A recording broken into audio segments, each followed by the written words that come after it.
Welcome everyone to this interview with great Vandana Shiva. She's been an Indian scholar and environmental activist for already many years. We are really happy to have you today with us. So thank you. Greetings. We would love you to start what has called you here in this Global Earth Repair today. Yeah. Well, I've dedicated the last 50 years of my life to defending the earth, protecting the earth, regenerating the earth. And it began with a very beautiful movement. I did my PhD in the foundations of quantum theory, but my activism began with the Chipko movement. Chipko means to hug, and I send all of you hugs.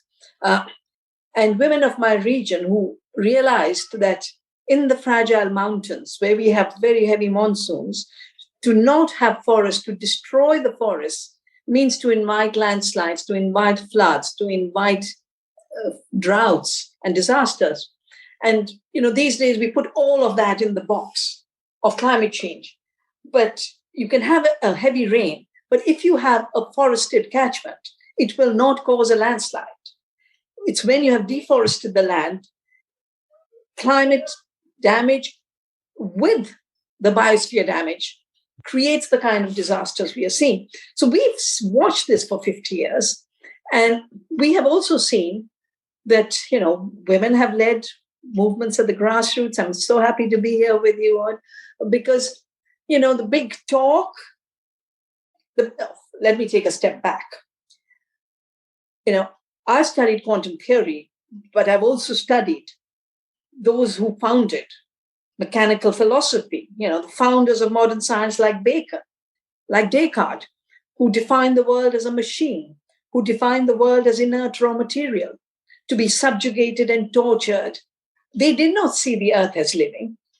And it's women who recognize that the earth is living, who live with a living earth and generate their livelihoods and their cultures, the indigenous people.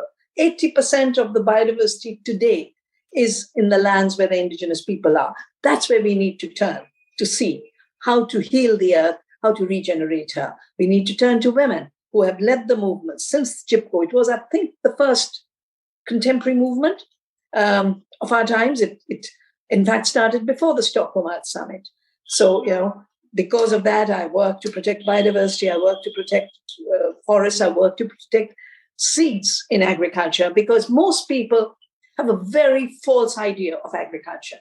They imagine that the only kind of agriculture you can have is industrial farming. They don't realize people have been farming for 10,000 years. The Australian Aboriginal people have farmed for 60,000 years and did not damage the land. That's why when Cook arrives and says, oh, there's no proof of harm, and therefore they're not human. And people like the colonizers defined harming the earth as progress, as being civilized. We've got to undo that. So for me, at this point of healing the earth, we've got to undo the paradigms that propel us to harm the earth. We've got to rebuild commons and the community. And we have to undo the patriarchal capitalism that has given privilege to destructive men and made the market God, made money God, and made the money makers the new gods. We have to become Earth citizens again. That is our celebration now. I love that. And what would you tell to the young woman and wanting to dive within the agricultural world? What was your experience on that? And what are the good advices to keep on being in this? Yeah.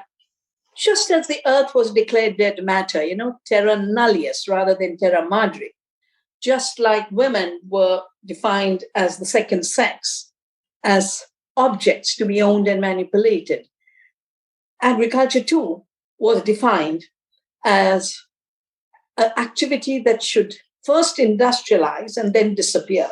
They're talking now about farming without farmers. They're talking about food without farms. But we and every being on this earth has to eat.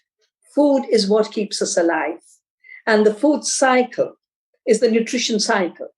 The food web is the web of life. So for any young person today, I would say the most important part of your life is food. What you eat, how it was grown, because 50% of the climate damage comes from industrial globalized agriculture. 75% of the harm to soil and water comes from industrial globalized agriculture. 80%, 90% of the species have disappeared because of industrial agriculture based on monocultures. And just the other day, there was news that in the last 50 years, 70% of the animal species have disappeared. So industrial agriculture based on fossil chemicals, based on monocultures, is a recipe, on the one hand, for climate change, and on the other hand, for species extinction. So we all need to start making a shift in agriculture because we must all eat. If you can, start a little garden. If you can't, find a farmer who does not harm the earth. Find a farmer who is regenerating the land, regenerating biodiversity, regenerating soil health, because the soil health is your health. Every time we impoverish and desertify the soil, we cause human diseases. There is no separation between the health of the planet and our health. And that's why healing the earth is healing ourselves, both individually as human beings, but collectively as the human species. And I think we will not be able to do the work of healing as long as our minds are mechanistic and as long as we see ourselves as separate from the earth, separate from the soil, separate from the plants. We are one with them. We are one with them through the care we give to them, but we are one with them through the life they give to us. They give us care when we give them care. Mm-hmm. So would you say to some extent that taking care of the earth is also learning back to take care of ourselves somehow? Oh, yes, very much. Because, the mechanical revolution, which allowed colonialism, had to separate people from the earth, both physically by creating dispossession and uprooting people from their land and taking over the land as colonies, but also in the mind that humans were not part of the earth. And that's why we behave like strangers. We behave like aliens. We behave like enemies. We need to start once again remembering we're part of the earth. We are alive because of Mother Earth. She gives us our bread. She gives us our food. She gives us our water. We'd be very dead on a planet if we have made the planet dead. Human life is possible because of the living earth. So yes, our healing and the healing of the earth. I don't use the word repair because machines are repaired and the earth is not a machine and we are not machines. So I rather use the word healing, which means to make whole. That's what the word health comes from. Health comes from being whole. And we've been broken. The earth's systems have been broken. We have to heal them again. Beautiful. I listen to you and I see, the wisdom behind all your words. I see also all the Indian philosophy wisdom when I listen to you, and I love to hear that, and I love to connect again deeply with what does it mean to be alive, right? What makes us alive? Yeah, that's the key question. And we've been made to feel that what keeps us alive is what destroys life. And what could be more absurd? How can we even imagine that destroying life is the basis of life? No, enriching life, taking care of life. And, we do a course. We have an Earth University, and I welcome the listeners.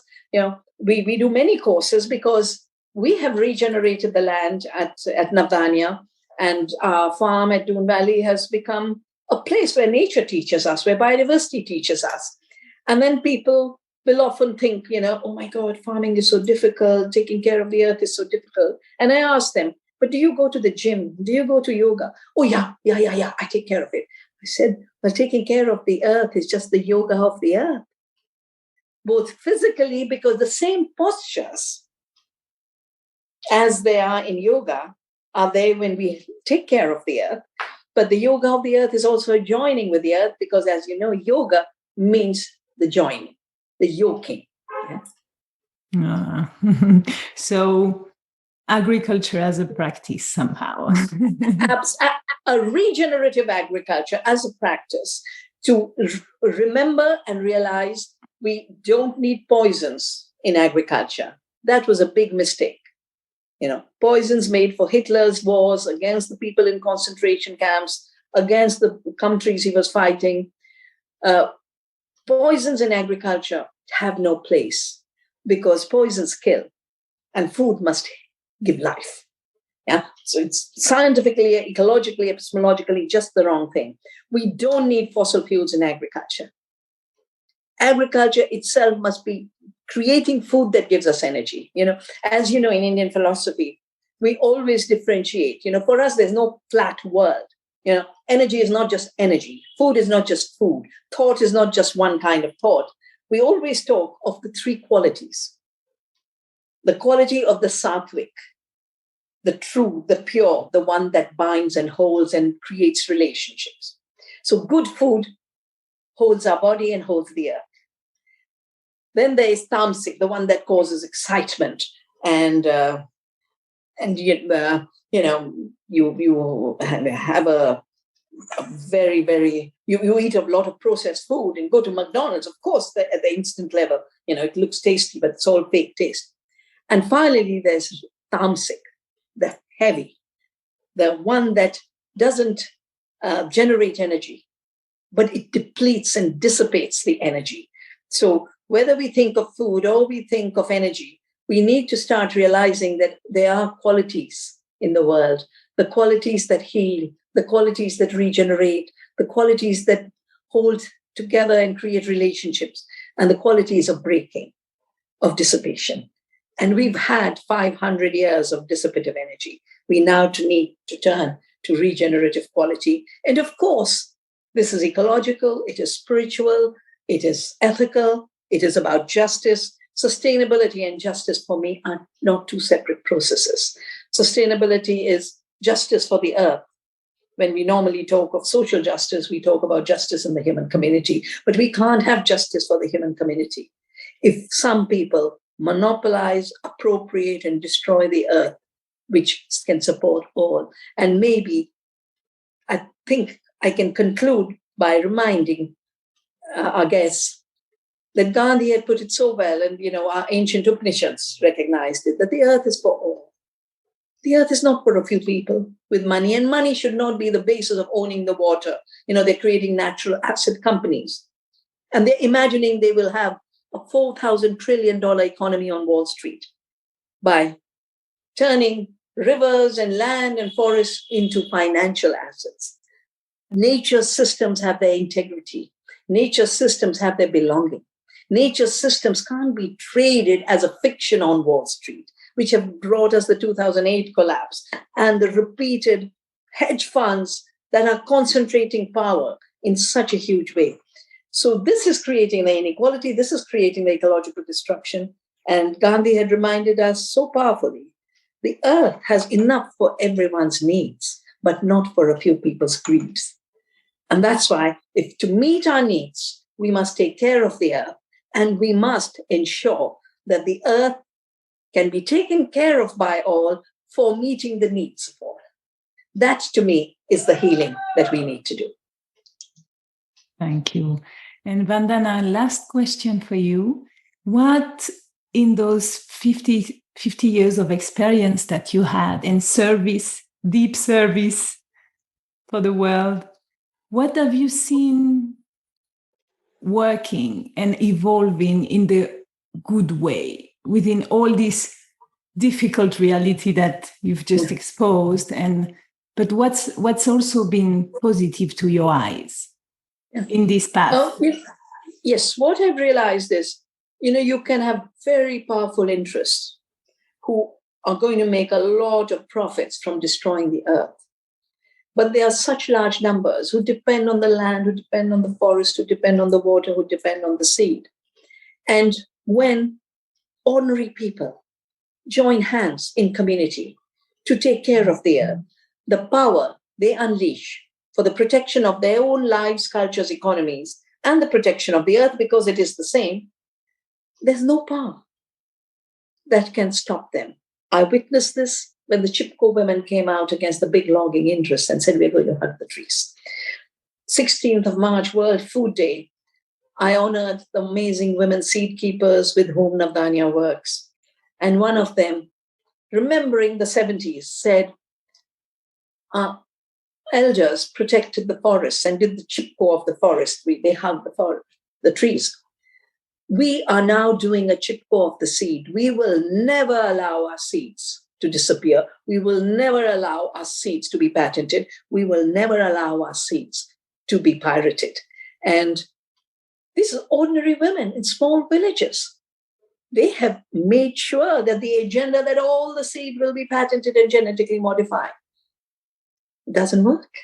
As long, what I have learned over these 50 years is ordinary people who care are a more powerful force than a small number who want to destroy the earth. What I have learned is the power of people together is an invincible power.